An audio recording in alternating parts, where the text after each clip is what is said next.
पवित्र पणा संक्रांति और हनुमान जयंती अवसर ने बेलपणा बंटन सुवर्णपुर जिला डुंगरीपाली ब्लॉक इलेक्ट्रोनिक्स और वेब मीडिया आड़ू डुंगरीपाली पुराना करत मिल थाने बेलपणा बंटन करा बाटे जाउथबा बाटोई और स्थानीय लोक मान को पणा देथिले।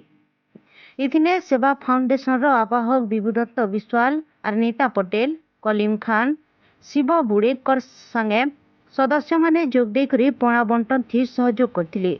वरिष्ठ सांबादिक पद्मा बाग यादव प्रकाश हाथी मुकेश कुमार भुई सुदाम साहू दीनबंधु सुना गोपाल माझी उमाकांत बाग अरविंद मिश्र शिशुपाल खमारी और वरिष्ठ वकील तपन जुआड़ी प्रमुख पणा बंटन करथिले। ब्यूरो रिपोर्ट बिगुल टीवी।